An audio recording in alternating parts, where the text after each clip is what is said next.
এই তো যথার্থ অনুমান করেছিলুম, এই জনপদহীন যুদ্ধ প্রান্তরে এই জিনিস আর কোথাও না পাই। রাজবৈদ্যের চরজ্ঞা আরোগ্যশালায় নিশ্চয়ই পাব। এইবার আরেকবার প্রহরীদের চোখ এড়িয়ে বেরিয়ে যেতে পারলেই হয়।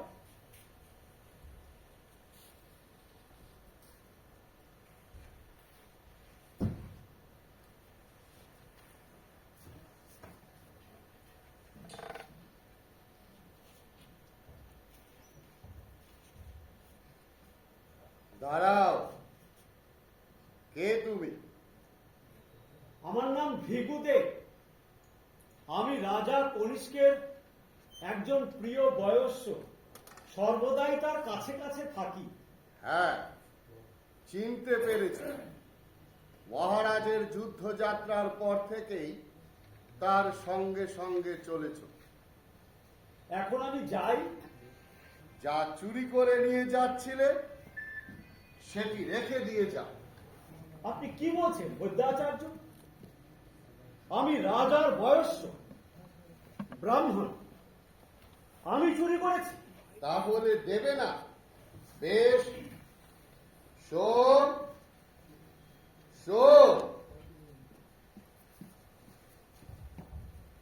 সোমবর্মা, কি বলছেন গুরুদেব? শোন, দেখো তো এই ব্যক্তি কি গোপন করে নিয়ে যেতে চাইছে।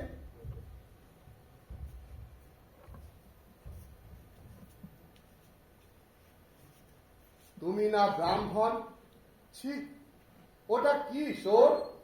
কালকুট বিষের পাত্র গুরুদেব। কালকুট বিষ? এ বিষয়ে তোমার কি প্রয়োজন? বলবো না। বলতেই হবে তোমাকে। একান্তই শুনবেন? তবে শুনুন, আমি এক বিষ যুদ্ধের পরিকল্পনা করেছি।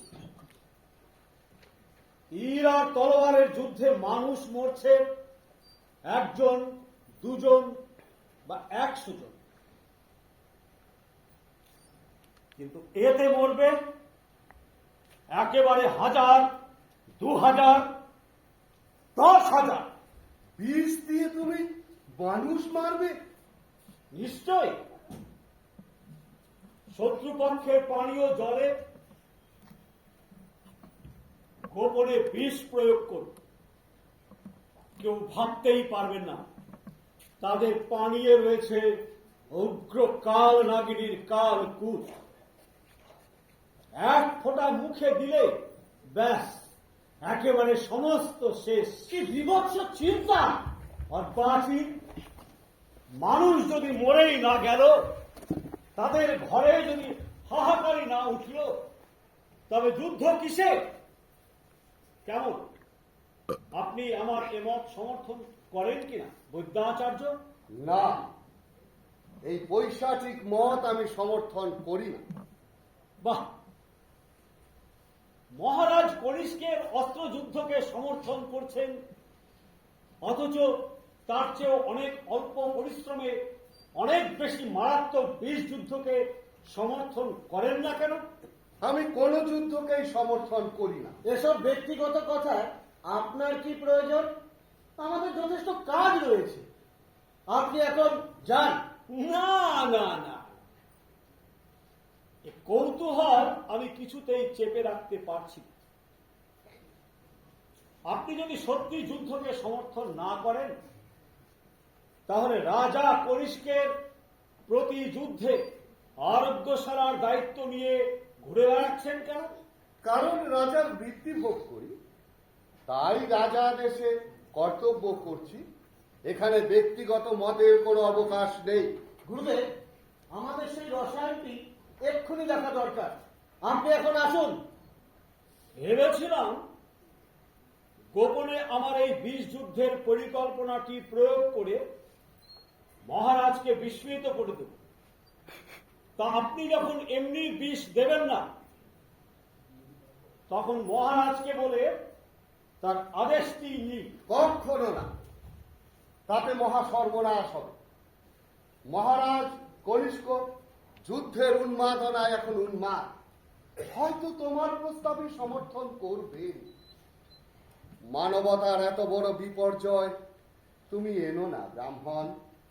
বিষ যুদ্ধে আমাদের নিশ্চিত জয় জেনেও বলবো না। না, এমন ভয়ঙ্কর যুদ্ধ জয়ের পরিকল্পনাও পাপ। তাহলে কি মহারাজকে আমি এই কথাই বলবো যে তার বৃত্তিভোগীদের মধ্যে এমনও কেউ কেউ আছেন যিনি মহারাজের পূর্ণ শুভানুধ্যায়ী নন? কি বলতে চান আপনি? বলতে চাই, বিষ যুদ্ধে এসে নিশ্চিত জয় জেনেও যুদ্ধকে সমর্থন না করা বিশ্বাসঘাতকতা। বিষ যুদ্ধে আমাকে বিষ দিয়ে সাহায্য না করা বিশ্বাসঘাতকতা। পিশাচ, তুমি গুরুদেবের মতো একটি মহৎ প্রাণের ক্ষতি করবার অভিসন্ধি করছো, কিন্তু আমি তো হতে দেব না। সম্ভব না, উত্তেজিত হও না। ওকে ছেড়ে দাও। তুমি চলে যাও ব্রাহ্মণ। তাহলে বিষ পাত্রটি দেবেন না? না, বেশ, কিন্তু বিষ যুদ্ধ আমি করবই। কালকুট না পাই,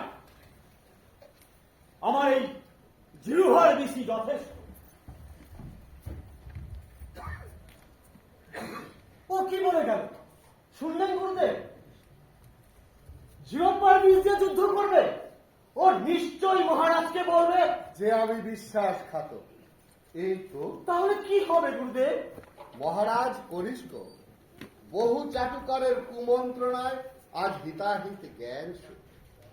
এখন যদি তিনি শোনেন যে আমি তার বিরুদ্ধে ষড়যন্ত্র করি, তবে হয়তো তিনি চাইবেন আমার প্রাণ দণ্ড। এর চেয়ে বেশি কিছু নয় নিশ্চয়ই। এ আপনি কি অমঙ্গলের কথা বলছেন গুরুদেব? ছেলে মানুষই করো না। তুমি যা আশঙ্কা করছো তাই যদি পরিণামে ঘটে, যদি আমার প্রাণদণ্ডই হয়, তাতেই পারে। আমি বেঁচে থাকবো তোমাদেরই মাঝে, আমার উত্তর সাধকের সাধনায়। বেঁচে থাকবো আমি অনাগত দিনের ইতিহাসের পাতায়, আমার চরক সংহিতা। সেই তো আমার পরম বাঁচা সোম। কিন্তু ছিছি, তুমি আমাকেও ভাবপ্রবণ করে তুললে যে দেখছি। এই কাল্পনিক বিপদের আশঙ্কায় ভেঙে পড়া তোমার সাজে না সোম। যা, ভেষজটি প্রস্তুত করো। কিন্তু আপনাকে যে এখন এখানে একলা রাখতে আমার ভীষণ ভয় হচ্ছে গুরুদেব। রাজদণ্ড যদি সত্যি আমার উপরে নেমে আসে, তবে তোমার ওই ক্ষুদ্র হাত দুটি কতটুকুই বা শক্তি আছে তা রোধ করবার? রোধ করতে না পারলেও তার জন্য নিজের প্রাণ তো দিতে পারবো গুরুদেব। অবাধ্য হয়ে না সোম, যাও।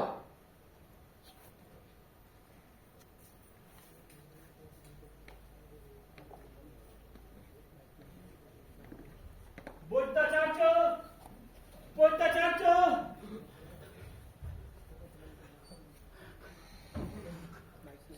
বৈদ্যাচার্য, দেখুন দেখুন আমার আনন্দ কীর্তির অবস্থা দেখুন। একে বাঁচান বৈদ্যরাজ, একে বাঁচান। কি হয়েছে? এই যে রক্তপাত হচ্ছে, বর্ষা ক্ষত মনে হচ্ছে। হ্যাঁ আচার্যদেব, নিজের হাতে বর্ষা উপড়ে ফেলতেই ভলকে ভলকে রক্ত। বাছা আমার অবশ হয়ে গেল। হ্যাঁ, বুঝতে পেরেছি। শোন শোন, গুরুদেব, কি হয়েছে গুরুদেব? মহারাজ কি? না মহারাজ নয়, তুমি শীঘ্র জলপাত্র আর বিশ্বাসক প্রলেপটি নিয়ে এসো। কি হবে গুরুদেব? ও বাঁচবে তো? ওকে বাঁচাতেই হবে। আমার চিত্রলেখাকে, আমার বিজয় কীর্তিকে যে কথা দিয়ে এসেছি, আনন্দকে নিয়ে ঘরে ফিরবো।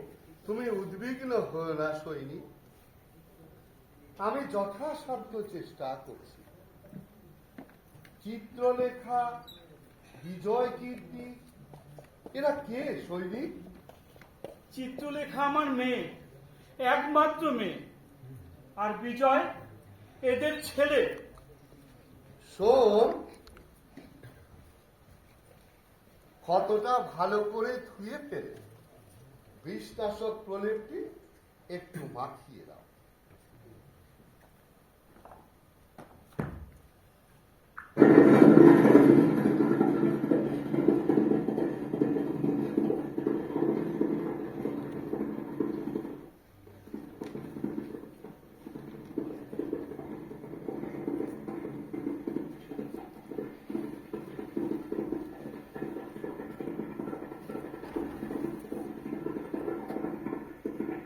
গুরুদেব, একটা রথের শব্দ হচ্ছে না? মনে হয় এদিকেই আসছে। তাতে তোমার কি? কায় চিকিৎসায় অমনোযোগিতা অসহ্য।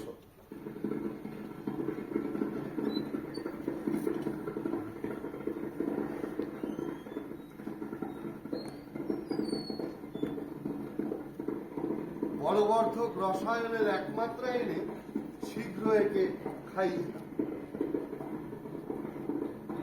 কি হবে আচার্যদেব? আমি যে সে কথা ভুলতে পারি না।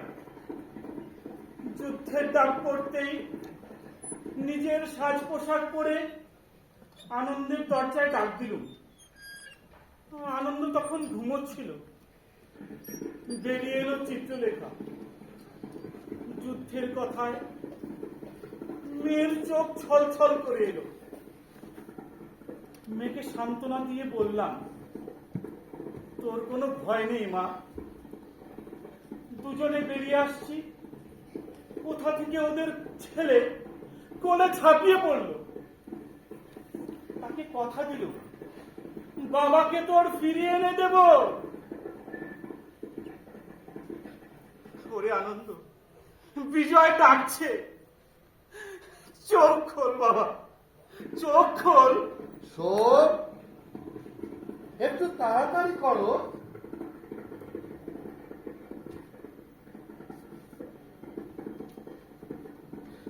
আচার্যদেব, আমার আনন্দকে বাঁচিয়ে দিন।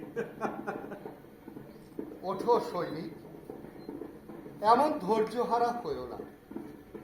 অধৈর্য হলে চিকিৎসায় ব্যাঘাত করবে। তুমি তুমি বাইরে গিয়ে বসো।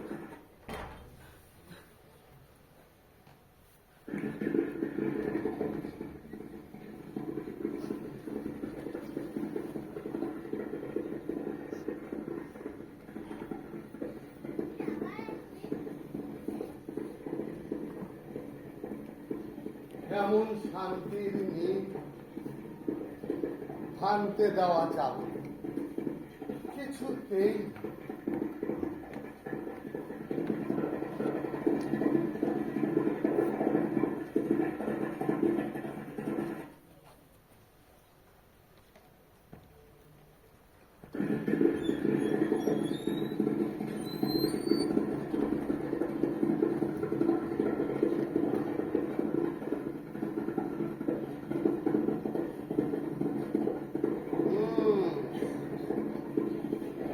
প্রশ্বাস বড় দুর্বল, বলবর্ধক রসায়ন একমাত্রা দিতে হবে, কিন্তু রক্তপাত গুরুদেব, এবার আমি যথার্থই দেখেছি মহারাজ আসছেন দ্রুত অশ্বারোহণে, সঙ্গে তার সেই উন্মাদ ব্রাহ্মণ। আপনি স্থান ত্যাগ করুন গুরুদেব, প্রথমে মহারাজের সঙ্গে আমায় সাক্ষাৎ করতে দিন। আহ সব উতলা হলো না, ওদের আসতে দাও। কই, তুমি রসায়ন আনলে না? গুরুদেব, উন্মাদ ব্রাহ্মণ কি বলতে কি বলেছে ভগবান জানে। আমাকে একবার মহারাজের কাছে সাক্ষাৎ করার সুযোগ দিন।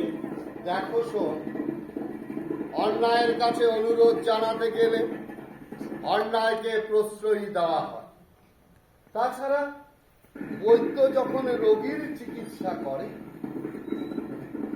তখন জগতের কোনো আহ্বানে বৈদ্য চিকিৎসা বিধি ছাড়তে পারে না, এই চিকিৎসা শাস্ত্রের নির্দেশ। ওই যে ওরা এসে গেল, আমি আর সহ্য করতে পারবো না, আমি আর সহ্য করতে পারবো না।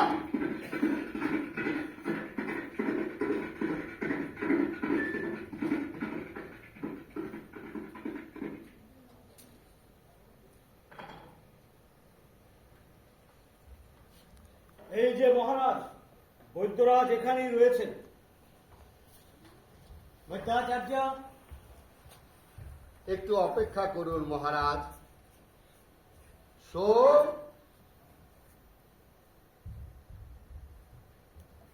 খাইয়ে দাও।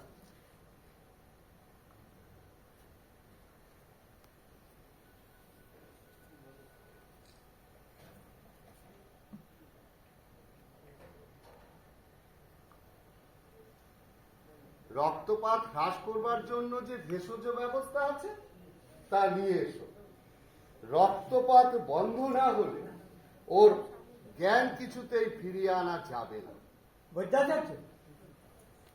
বৈদ্যাচার্য, যেমন করেই হোক ওর জ্ঞান ফিরিয়ে আনতেই হবে।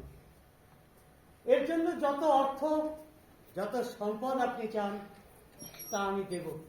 অর্থ আর সম্পদ দিয়ে মানুষের প্রাণ ফিরিয়ে আনা যায় না মহারাজ। রোগীর যতক্ষণ শ্বাস থাকবে বৈদ্য ততক্ষণ আশা রাখবে, যথাসাধ্য করবে। শোন, তুমি আর দাঁড়িয়ে থেকো না। হ্যাঁ গুরুদেব, এই যাচ্ছি। ও বাঁচবে তো বৈদ্যাচার্য? ওর জীবনের দাম অনেক।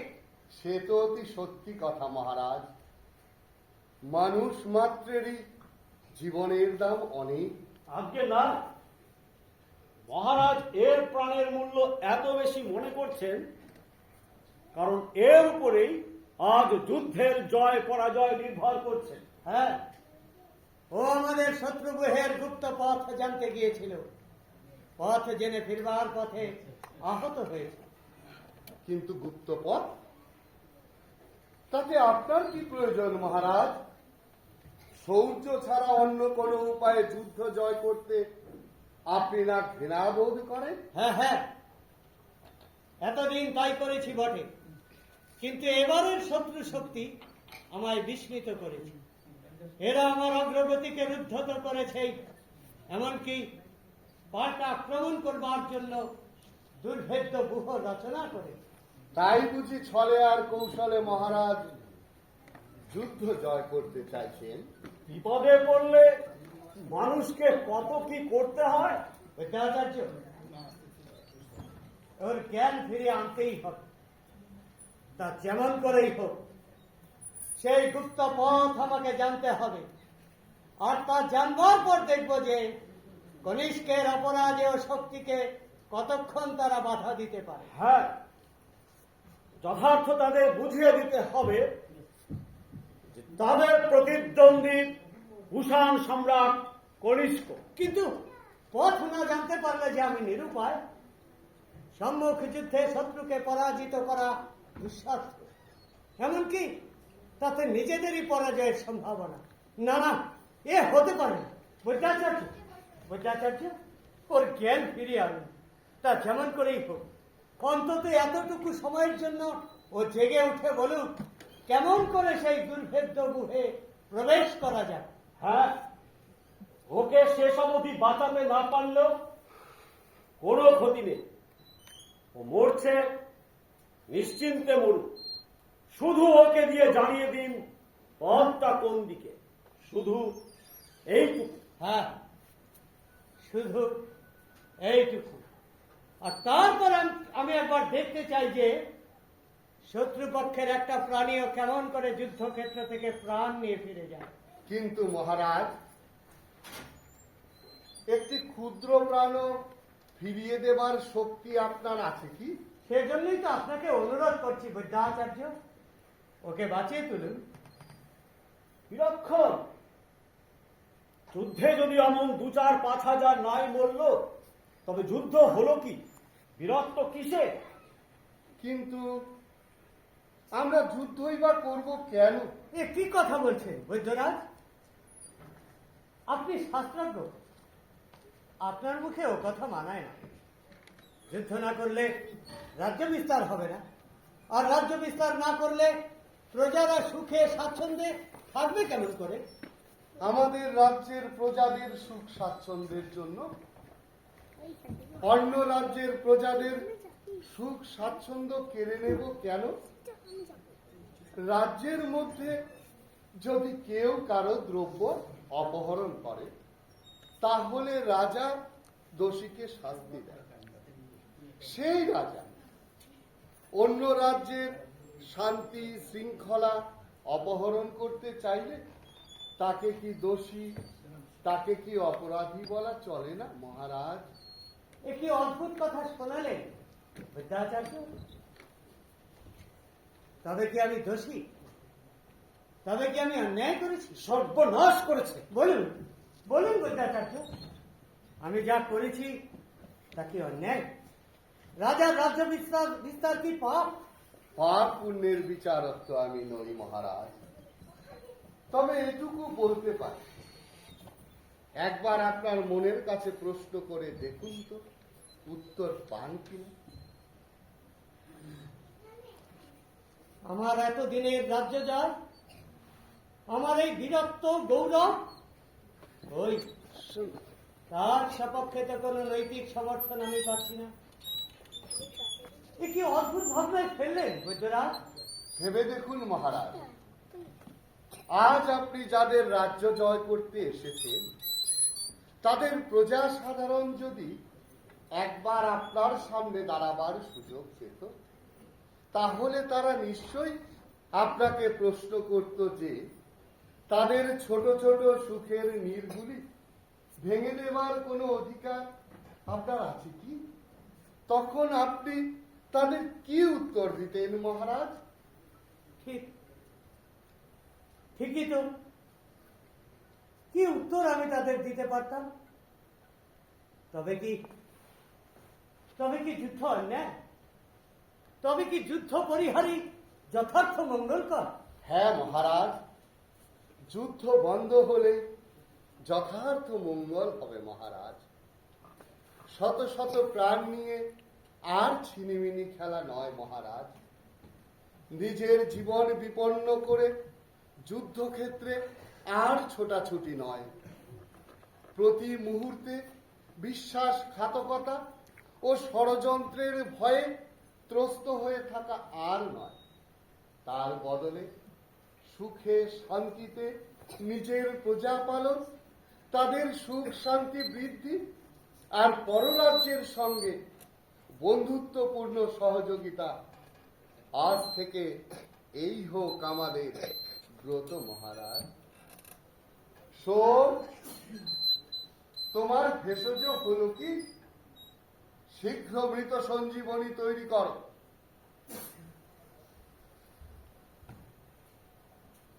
আচ্ছা, আমি যাচ্ছি, আজ আমার বড় আনন্দের দিন।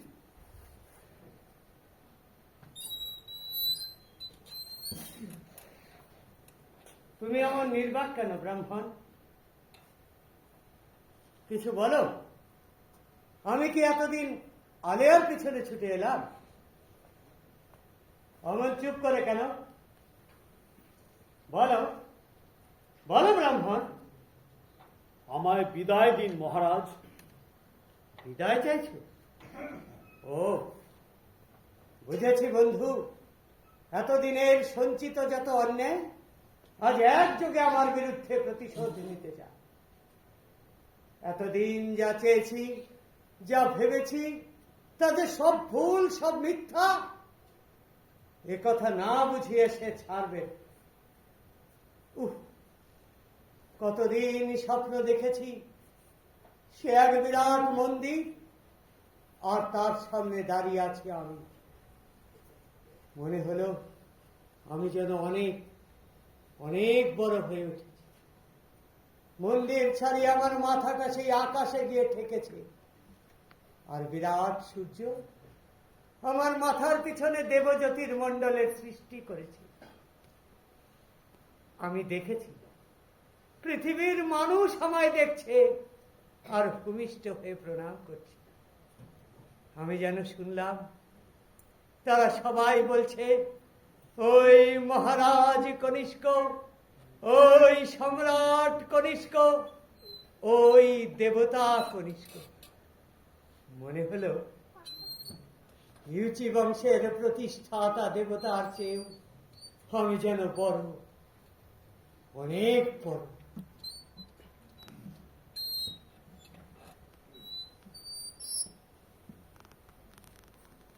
কিন্তু কি ভুল, কি ভুল!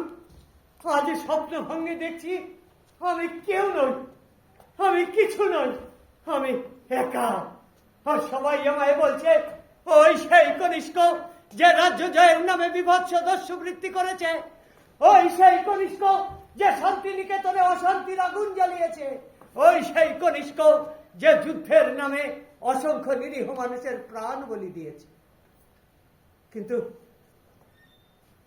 কিন্তু তুমি তো যুদ্ধের প্রথম দিন থেকে আমার সঙ্গে ছিলে ব্রাহ্মণ। তুমি যদি জানতে যে যুদ্ধ অন্যায়, তবে সেদিন কেন সে কথা বলনি? সেদিন কেন চলে যেতে চাওনি? কারণ আজ জেনেছি মহারাজ কনিষ্ক সত্যভ্রষ্ট। আমি সত্যভ্রষ্ট? কি সেই সত্য? বলো ব্রাহ্মণ। আর কার কাছেই বা সে সত্য করেছি আমি, জাজ ভেঙে যাচ্ছে? বলো, বলো। এত মতিভ্রম! আপনি না আমায় একদিন বলেছিলেন উজ্জ্বল কদ্ভিসের স্বপ্ন সফল করার সত্য, আর তার পুত্র ভীম কদ্ভিসের পিতৃসত্য বাস্তবে রূপায়িত করে তোলবার সত্য। উজ্জ্বল কদ্ভিস, ভীম কদ্ভিস মহান কুষাণ নেতা, আমার পিতৃপুরুষ। খেয়ালি রাখো ব্রাহ্মণ, খুলে বলো তাদের কোন উদ্দেশ্যের কথা তুমি বলছো? মনে করে দেখুন মহারাজ, ভীম কদ্ভিসের সেই বাণী, কুষাণ সম্রাট হবেন আসমুদ্র করগ্রাহী, তাকে শপথ করে বলতে হয়েছিল তিনি আজীবন যুদ্ধ করবেন, আর নিজে না পারল তার উত্তরাধিকারী যারা আসবেন তাদের সকলকে সেই শপথ নিতে হয়েছিল। তাতে যদি মৃত্যুও হয় তাও স্বীকার। তবে কি যুদ্ধ পরিহার অসম্ভব? হ্যাঁ, অসম্ভব। আর যুদ্ধ বন্ধ করলে যে শান্তি আসবে তারই বা স্থিরতা কোথায়? বরং অশান্তি আরো বাড়বে মহারাজ। অন্যান্য পরাজিত রাজ্য মনে করবেন রাজা কনিষ্ক দুর্বল হয়ে পড়েছেন, সুযোগ বুঝে তারা করবে বিদ্রোহ, দেশে বিপ্লবের আগুন জ্বলে উঠবে, আর তাদের সেই প্রতিরোধের ধাক্কায় আপনাকেও হয়তো একদিন পিছু হটতে হটতে পুরুষপুর গান্ধার ছাড়িয়ে পামিরের সেই আদিম আশ্রয়ে ফিরে যেতে হবে। আর সেখানে সেই অনুর্বর দেশে সমগ্র কুষাণ জাতি না খেতে পেয়ে তিলে তিলে মৃত্যুবরণ করবে। বলুন মহারাজ, একটা জাতিকে আপনি ধ্বংস করে দেবেন নিজের খেয়ালে। ব্রাহ্মণ, ব্রাহ্মণ, তুমি আমায় পথ দেখিয়েছ। না না, এই যুদ্ধ পাপ নয়, এ যুদ্ধ একটা জাতিকে বাঁচাবার যুদ্ধ। এ যুদ্ধ আমার পিতৃপুরুষের আদেশে ধর্মযুদ্ধ। আমি যুদ্ধ চাই, আমি যুদ্ধ চাই।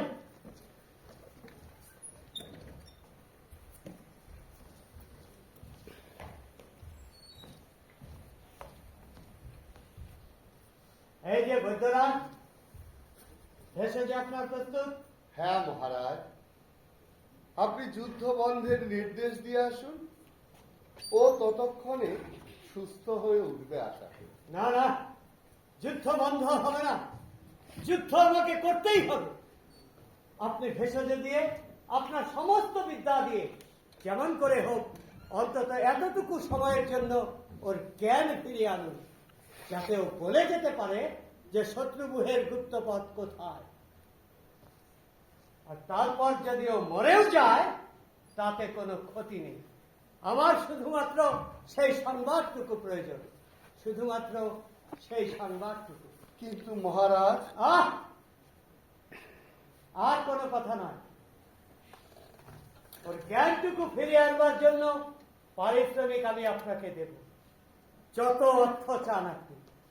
আর বিশেষজ্ঞের সাহায্য যদি চান তাও দিচ্ছি, কিন্তু ওর জ্ঞান ফিরিয়ে আনতেই হবে, এই আমার অনুরোধ। না না, এই আমার আদেশ। মহারাজ, আপনি এখন উত্তেজিত।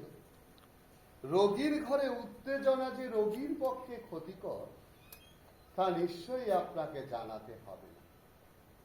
ওর যাতে মঙ্গল হয় আমি তাই করব। তাই করুন, আমি নিজেই যাচ্ছি সেনা সমাবেশ করতে।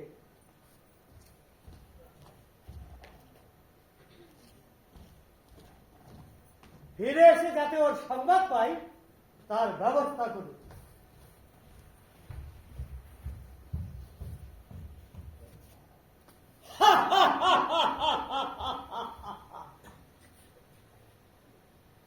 এই যে কুষাণ রক্ত এত সহজে ঝিমিয়ে পড়লে চলবে কেন? আগুন জ্বালাবো, আগুন। লোহের আগুনে দম্ভের ঘৃতাহুতি দিয়ে শিখাকে লেলিহান করে তুলতে হবে। হ্যাঁ, সেই জন্যেই তো আমি বেঁচে আছি।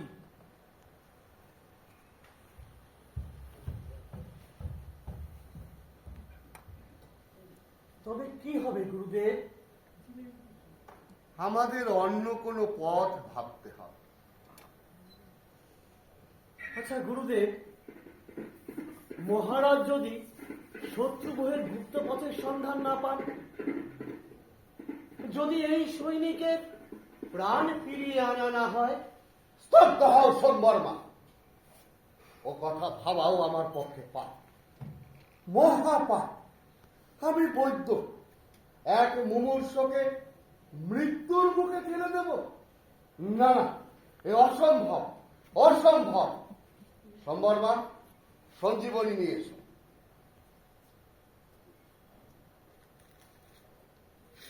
ভেবে দেখুন গুরুদেব, মৃত সঞ্জীবনী দিয়ে এই সৈনিককে জীবিত করে তুললে মহারাজ এর কাছ থেকে পেয়ে যাবে সেই গুপ্ত পথের সন্ধান, আর তার ফলে শুরু হবে এক বিভৎস নরহত্যা অভিযান।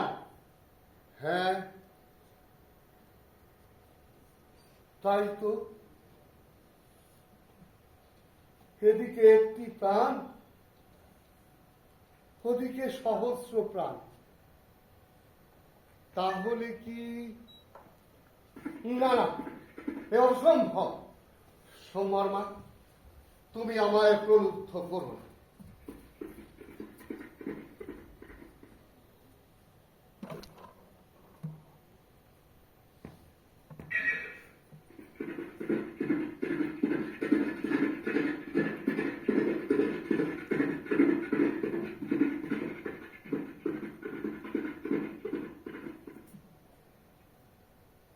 চরকের জীবনে আজে কি দ্বন্দ্ব, এ আধারে কে দেখাবে আলো?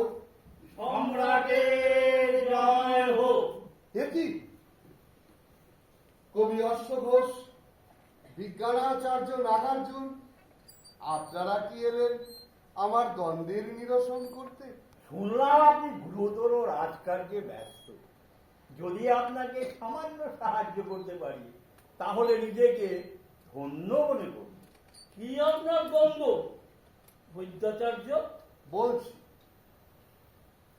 তার আগে একটা কথা বলুন তো বিজ্ঞানাচার্য, আপনাদের সাহিত্য, দর্শন, বিজ্ঞান কি মানুষের সর্বাঙ্গীন কল্যাণ চায় না বন্ধু? বিশ্বের কল্যাণই তো সাহিত্যের প্রথম আর প্রধান কথা।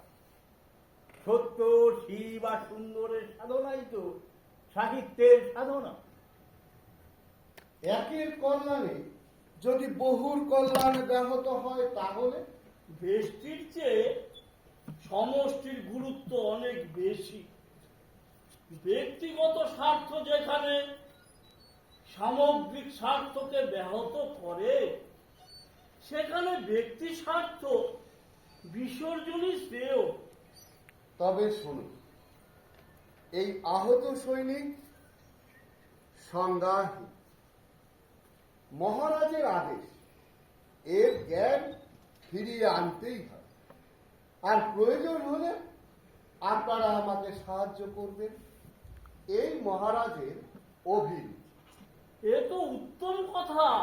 কিন্তু এর জ্ঞান ফিরে এলে মানুষের যদি মহা অকল্যাণ হয় তাহলে?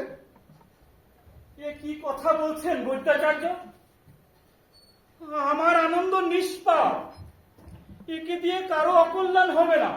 তবে আর ওর জ্ঞান ফিরিয়ে আনতে বাধা কোথায় বৈদ্যাচার্য? বিশেষ আপনি যখন চিকিৎসক আর ও যখন রোগী, তখন ওকে বাঁচিয়ে তোলাই তো আপনার কর্তব্য। বৈদ্যাচার্য, ও চলে গেলে আমার চিত্রলেখার সিঁদুর মোছা সিথির দিকে চাইব কি করে? কি বলবো আমি? যখন বিজয় এসে জিজ্ঞাসা করবে, দাদু বাবাকে কোথায় রেখে এলে, এটা তাহলে দিয়ে দিই গুরুদেব। হ্যাঁ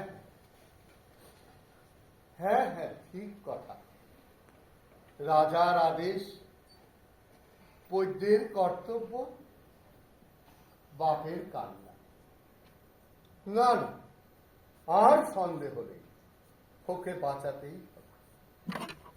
আর তার বিনিময়ে মহারাজ যখন জানবেন সেই গুপ্ত পথের সন্ধান, তখন হবে এক রক্তক্ষয়ী সংগ্রাম। সেই সংগ্রামে কত প্রাণ বলি হবে, কত ঘরে হাহাকার পড়ে যাবে।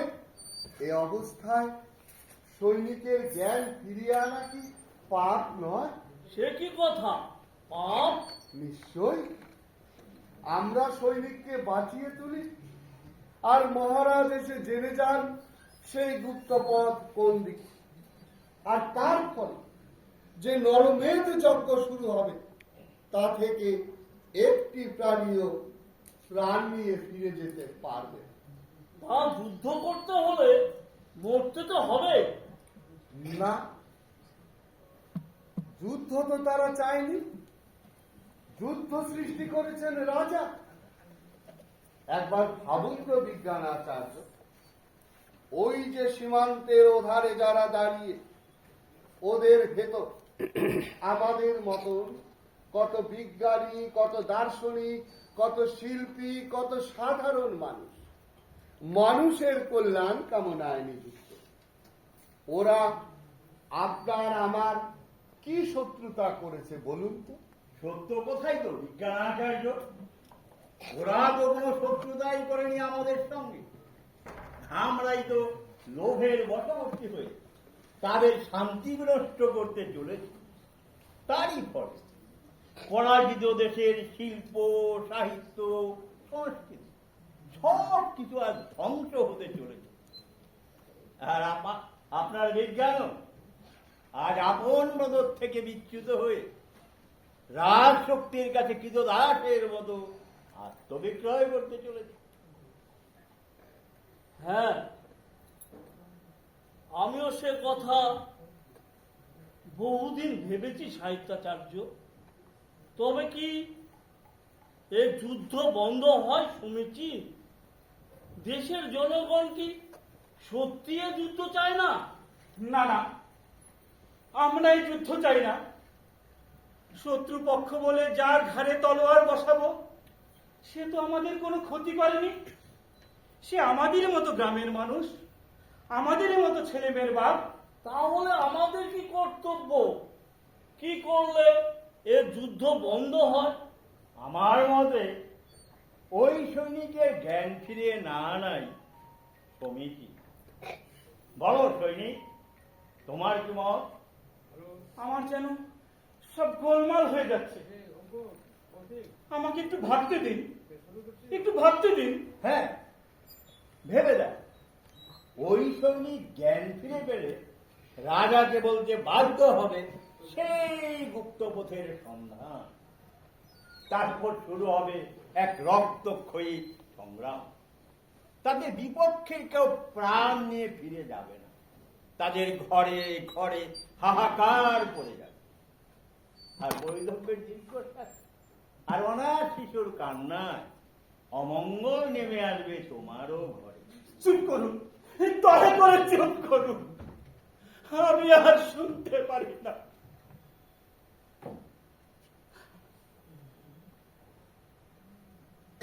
আচ্ছা, আমার আনন্দ যদি বেঁচে ওঠে মহারাজকে না বলে সে গুপ্তপথের সন্ধান, তাহলে সেই মুহূর্তে মহারাজ কনিষ্কের তরবারি আঘাতে এর মস্তক এই দেহ হতে বিচ্ছিন্ন হবে। ওরে আমার আনন্দ, আমার নীলকণ্ঠ, তোকে নিয়ে আমি কি করি?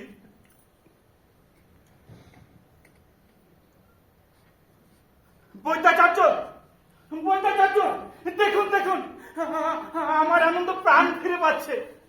আনন্দ, ওরে আনন্দ আমার।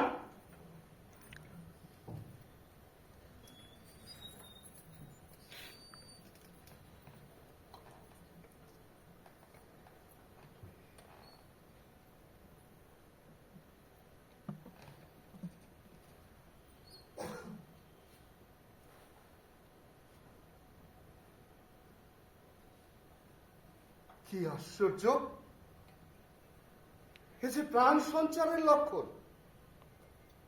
শোন, তুমি কি একে মৃত সঞ্জীবনী দিয়েছিলে? হ্যাঁ গুরুদেব, আপনি যে তখন দিয়ে দিতে বললেন। মূর্খ! চিন্তার মুখে অন্যমনস্ক ভাবে কি বলেছি আর তাই তুমি করলে। কেন ভেষজ আমার হাতে দিলে না? না না, তোমারই বা দোষ কি? এ যে ভবিতব্য, কেউ তো রোধ করতে পারবে না। এ যুদ্ধ হবেই। এক্ষুনি জ্ঞান ফিরে পাবে। কি সর্বনাশ! কি সংবাদ? ও কি কথা বলেছে? ওই তো দেহ স্পন্দিত হচ্ছে। দেখুন দেখুন বৈদ্যাচার্য, ও কি কথা বলবে? হ্যাঁ মহারাজ, কথাও বলবে, তবে আরো কিছু বিলম্ব আছে। কথা বলবে? ও কথা বলবে? বৈদ্যাচার্য, আপনাকে আপনাকে যে কি দিয়ে সম্মানিত করব। হ্যাঁ হ্যাঁ, ধনভাণ্ডারের দ্বার খুলে দেব। যত অর্থের প্রয়োজন আপনি নিতে পারেন। এইবার দেখব সম্রাট কনিষ্ককে বাধা দিতে পারে কে। ওদের জনপদের প্রতিটি ঘরে আগুন জ্বালিয়ে দিতে হবে। বৃদ্ধ, রোগী, নারী, শিশু নির্বিচারে হত্যা করতে হবে। ওরা যাতে ভুলে না যেতে পারে যে রাজা কনিষ্কের বিজয় অভিযানকে প্রতিরোধ করার দুঃসাহস কি মারাত্মক। হ্যাঁ, যুবরাজ বশিষ্ঠকে সংবাদ দাও, যেন একদল দুর্ধর্ষ অশ্বারোহী সৈন্য নিয়ে এসে প্রস্তুত থাকে। আর সেনাপতিকে না না আমি নিজেই সব ব্যবস্থা করে আসি। আপনি এই অবসরে দেখুন বৈদ্যাচার্য ও কথা বলে কিনা।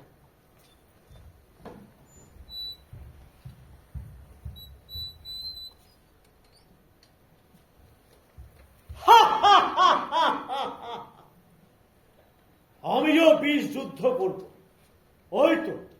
ওই তো সেই কালকূট। স্পর্শ করো না, স্পর্শ করো না শয়তান। দেবে না আমাকে? বেশ, আমি চাই না, কিন্তু বিষ যুদ্ধ হবে। কি ভয়ানক! এত বড় একটা পাপকে আমাদের সমর্থন করতে হবে? কোন উপায় নেই। ওরে আনন্দ, ওরে বিষাক্ত সাপ, কেন তোকে আমার ভালো লেগেছিল? কেন তোর বিজয়ের চোখ আমায় অমন করে টানে? কেন আমার সঙ্গে শত্রুতা করছিস বল? কি করছো? বল। করছো তুমি উন্মাদ হলে নাকি? ছেড়ে দাও। শুনলে না? শেষ হয়ে গেছে। যুদ্ধ হবে, নগর লুট হবে, নারী শিশু সব ধ্বংস করা হবে।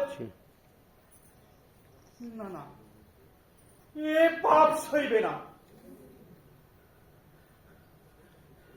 এ বিষধর সাপকে মেরে ফেলতে হবে, যাতেও এতগুলো প্রাণকে আর ছটলাতে না পারে।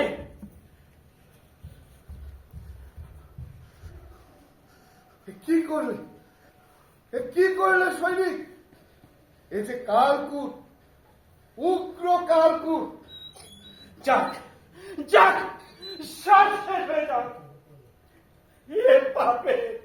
এ পাপের শেষ হয়ে যাক। এ কি সর্বনাশ করলে সৈনিক? ওর মুখ বন্ধ করতে চাইলেও মুখ বন্ধ হবে না। ওর দেহে যে মৃত সঞ্জীবনী প্রবাহিত হচ্ছে, কথাও বলবে। বিষক্রিয়া যদি ঘটবে তারপর। কি হলো বৈদ্যাচার্য? ও কি কথা?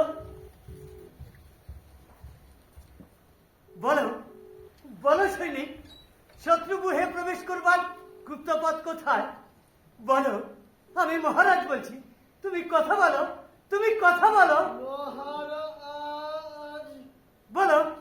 বলো, আমি মহারাজ বলছি। যত অর্থ চাও দেব। না, তোমায় রাজ্যখণ্ড দেব। বলো শত্রুগুহের পথ কোথায়? মহারাজ, বলো কি বলছিলে? বলো। একই বৈদ্যরাজ, দেখুন দেহ যে অসার হয়ে গেল।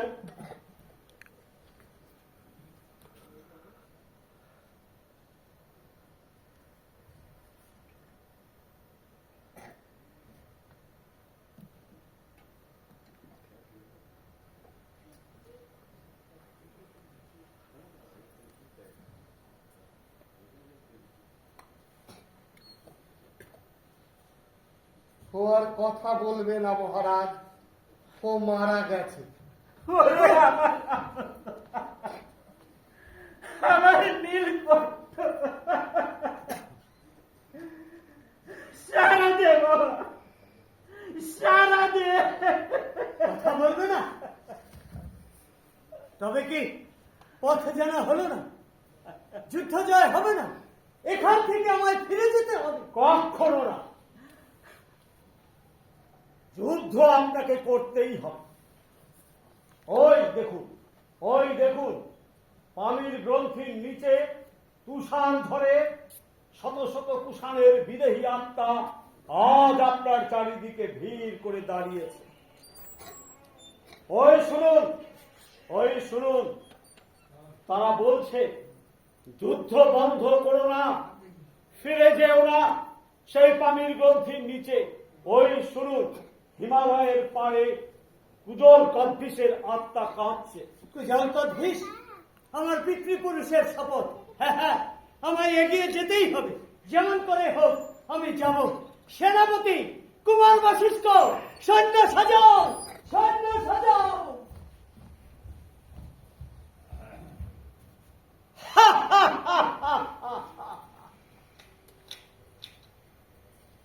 নিজের হাতে যে হোমাগ্নি জ্বেলেছিলাম তা আজ ধুধু করে জ্বলে উঠেছে। এইবার দেখতে হবে মূর্ষকে জল না দিয়ে পাথরে আছড়ে মারলে কেমন দেখায়। আমায় দেখতে হবে। পরান্ন বুঝি উদ্ভিদ, দিনের পর দিন রাজাকে যুদ্ধ উন্মাদ করে তুলেছ। বলো, কি তোমার উদ্দেশ্য? দেখতে দেবে না? দেখতে দেবে না আমাকে? বলো, তোমার কি উদ্দেশ্য? না হলে তোমায় হত্যা করো। না, আমার হত্যা করো না, তোমার পায়ে পড়ি, আমার মেরো না। আমাকে দেখতে হবে কেমন করে রক্ত তৃষ্ণায় উন্মাদ ওই কুষাণ নিজের রক্ত নিজে পান করে। আমাকে দেখতে হবে জল না পেয়ে সম্রাট কনিষ্ক কেমন করে ছটফট করে মরে। আমাকে দেখতে হবে, আমাকে তাই বাঁচতে হবে। তোমার পায়ে পড়ি, আমার মেরো না, আমার মেরো না। অদ্ভুত প্রহেলিকাময় চরিত্র এই ব্রাহ্মণ। মনে হয় এর মনের কোণে কোথায় যেন এক গভীর বেদনার ক্ষত রয়েছে। বলো ব্রাহ্মণ, কি সেই তোমার বেদনা? বলো, সেই ইতিহাস আমরা শুনব। শুনবে? সত্যি শুনবে তোমরা? কত জনকে বলতে চেয়েছি, কিন্তু কেউ তো শোনে না সে কথা। বলো বলো, শুনবে? শুনবে তোমরা? হ্যাঁ, তুমি বলো, আমরা শুনব।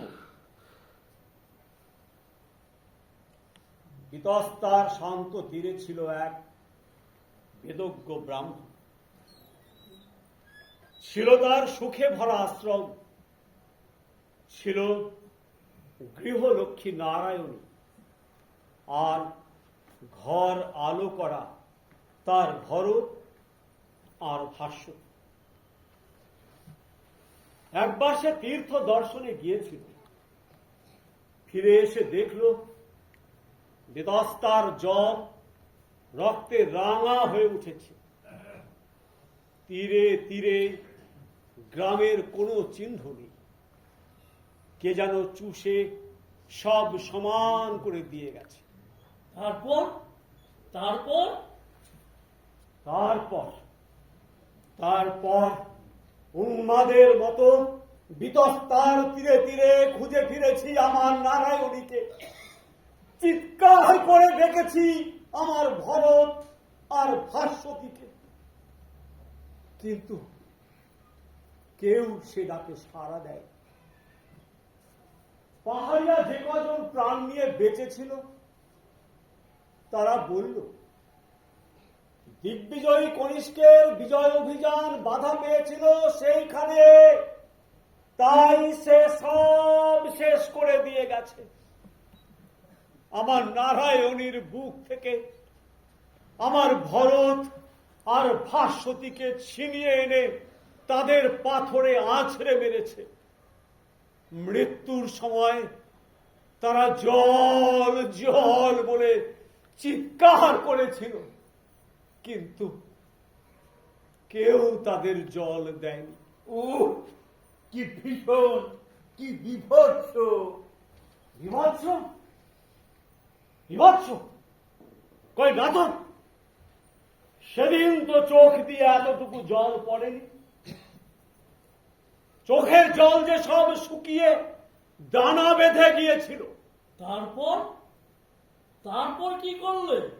হ্যাঁ হ্যাঁ, তারপর তারপর সেই ব্রাহ্মণের ব্রাহ্মণত্বকে আমি হত্যা করব। গলা টিপে হত্যা করে আমি বেরিয়ে পড়ব রাজা কনিষ্কের সন্ধানে।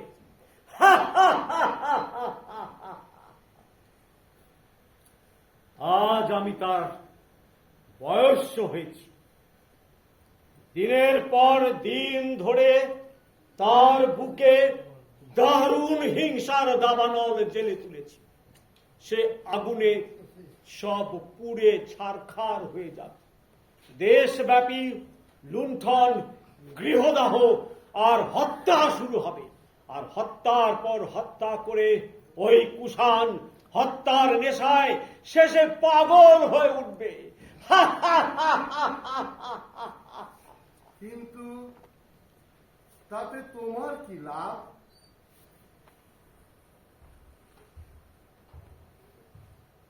আম কখনো চাপা থাকে, একদিন না একদিন তার প্রায়শ্চিত্ত করতেই হবে।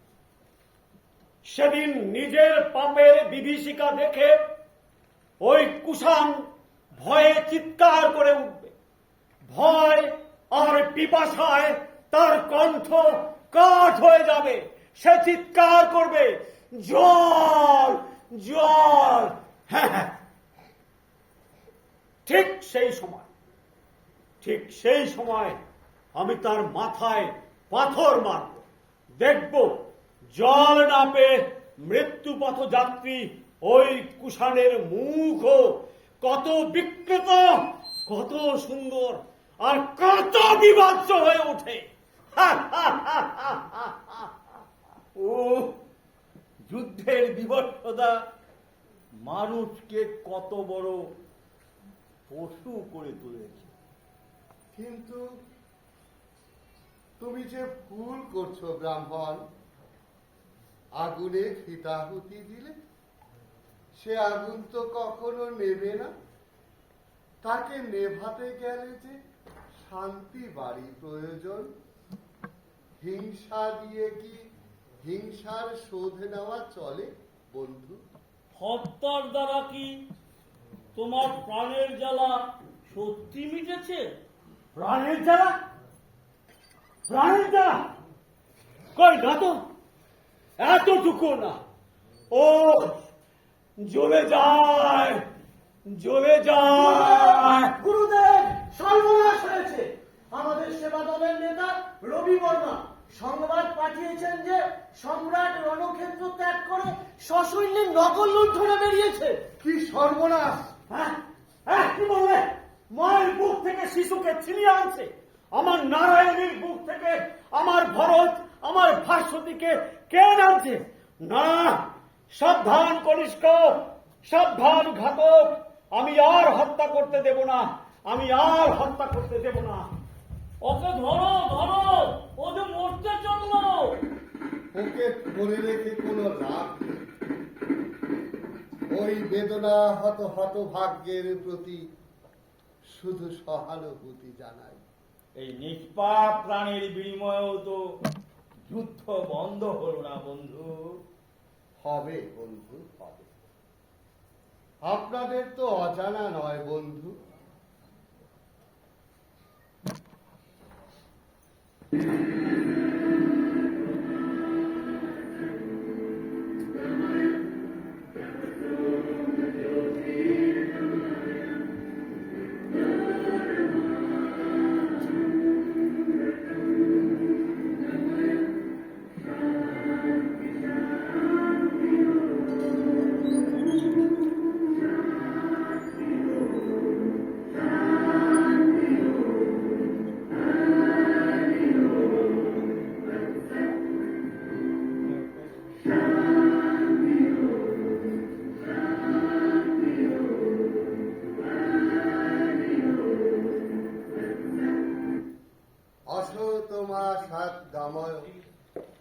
তমসমা জাতির গময়, মৃত্যুর মা মৃতং গময়।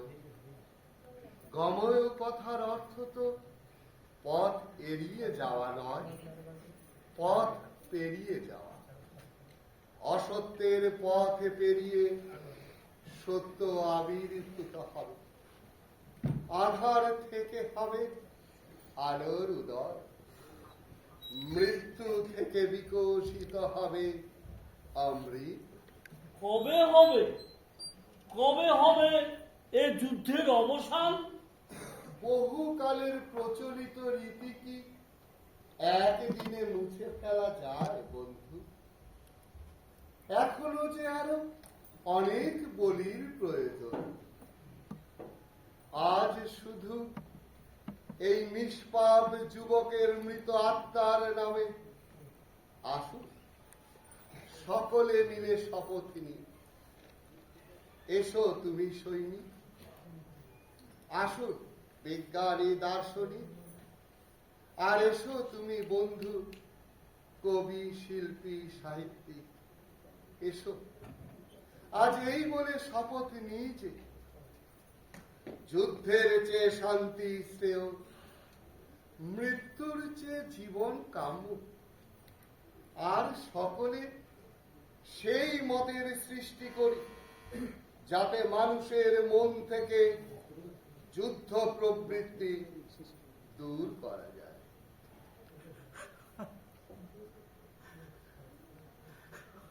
ওরে আমার আনন্দ, চল চল বাবা, আমার চিত্রলেখা, আমার বিজয় যে তোর পথ চেয়ে আছে, তাদের আমি বলবো আমার আনন্দ জগতের সমস্ত বিষ নিজের কণ্ঠে ধারণ করে নিজে নীল হয়ে গেছে। খেদো না, খেদো না সৈনিক, তুলে ধরো, তুলে ধরো এই নিশা। এসো শিল্পী, এসো দার্শনিক, এসো বিজ্ঞান, এসো এই রাজ শক্তির রক্ত রঞ্জিত পতাকার ঊর্ধ্বে তুলে ধরি আমাদের এই শান্তির শ্বেত পতাকা। শান্তির শোভাযাত্রীরা যে আসছে, শুনছ না, শুনছ না তাদের সেই আহ্বান? বুদ্ধং শরণং গচ্ছামি। হ্যাঁ বন্ধু, শুনেছি শুনেছি সে আহ্বান। ভগবান তথাগতের ত্রিশরণ নিয়ে এগিয়ে আসছে ওই বৌদ্ধ ভিক্ষুর দল। ওরা বলছে বুদ্ধং শরণং গচ্ছামি। হ্যাঁ হ্যাঁ, পূর্বাকাশের উদীয়মান সূর্যের মতোই শাশ্বত সত্যের সেই পথ আমি দেখতে পাই। ভগবান তথাগতের এই অহিংসা মন্ত্রের মাঝে রণক্লান্ত পৃথিবীর মানুষ একদিন যথার্থ শান্তি ফিরে পাবে। বলবে ধর্মং শরণং গচ্ছামি। হ্যাঁ, আরো দূরের দিকে তাকিয়ে দেখতে পাচ্ছি মানুষ একদিন যুদ্ধের প্রতি ক্লান্ত হয়ে পড়েছে। যুদ্ধ তারা আর চায় না, যুদ্ধকামীদের তারা আর সহ্য করতে পারছে না। তারা চাইছে শান্তি। দেশে দেশে দল বাঁধছে। শান্তির শোভাযাত্রীরা এদিনের রণঝঞ্ঝার মাঝেও একটি সাদা শঙ্খ বেজেছে।